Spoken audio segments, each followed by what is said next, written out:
प्रयागराज जनपद के 12 तहसील क्षेत्र के अंतर्गत ग्राम सभा अभयपुर में भू माफिया से पीड़ित किसानों का आंदोलन 16 दिन बीत जाने के बाद भी जारी है। ज्ञात हो कि गांव के ही रामसिया कोल और रामविशाल कोल की भूमि गलत तरीके से नीलामी कर दी गई थी, जिसका वाद उच्च न्यायालय इलाहाबाद में चल रहा है। किसानों का कहना है कि 2 वर्ष पूर्व तक हम अपनी जमीन पर काबिज थे और खेती बाड़ी कर जीवन यापन कर रहे थे और उच्च न्यायालय इलाहाबाद में अपना मुकदमा भी लड़ रहे थे। 2 वर्ष पूर्व एमजी रियलकॉन नामक कंपनी, जिसके डायरेक्टर ज्ञान चंद्र साहू हैं, राम मिलन जो कि हमारे सहखातेदार थे, कि जमीन का बैनामा करवा लिया और गुंडों के माध्यम से सारी भूमि पर कब्जा कर लिया। किसानों की माने तो किसान कई बार तहसील प्रशासन से शिकायत की, लेकिन आज तक भू माफिया पर कोई उचित कार्रवाई नहीं हुई।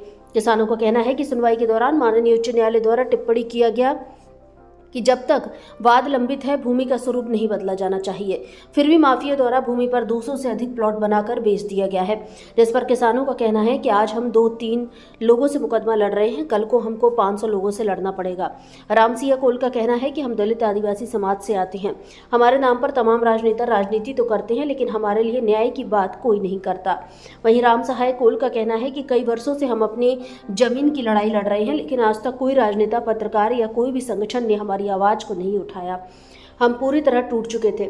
ऐसे में भारतीय किसान यूनियन प्रयाग और उनके प्रदेश अध्यक्ष के मिश्रा व उनके सहयोगियों के द्वारा मेरी आवाज को शासन तक पहुंचाने का प्रयास लगातार किया जा रहा है, लेकिन भू माफिया द्वारा लगातार किसी न किसी माध्यम से आवाज को दबाया जा रहा है। राम सहाय कोल का आगे कहना है कि जब तक भू माफिया पर उचित कार्रवाई नहीं होती तब तक धरना चलता रहेगा। भारत संवाद से अनिल त्रिपाठी की रिपोर्ट।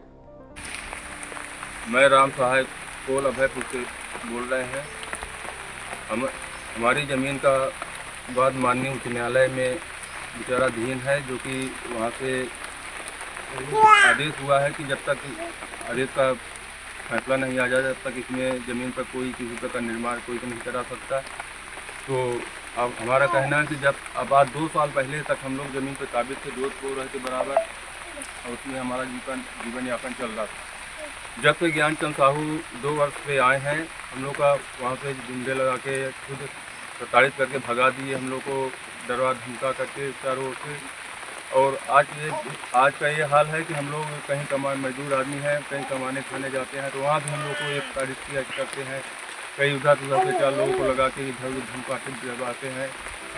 और बारिश के मौसम में आज हम लोग अभी भी धरने पर बैठे हैं। और ये ज्ञान चंद साहू हैं, तरह तरह के हम लोग को धमकी देते हैं कि आपके ऊपर हम मानहानि का मुकदमा कर देंगे, ये कर देंगे, वो कर देंगे। दुनिया भर के अभी लेटर आया है, तो हम लोग को बुरी तरह से चलना चाहते हैं, हमारा आंदोलन बंद कराना चाहते हैं। लेकिन हम लोग इस तरह बारिश में भी आंदोलन हमारा चलता रहेगा। जब तक सरकार हमारी बात नहीं मानेगी तब तक हमारा आंदोलन चलता रहेगा।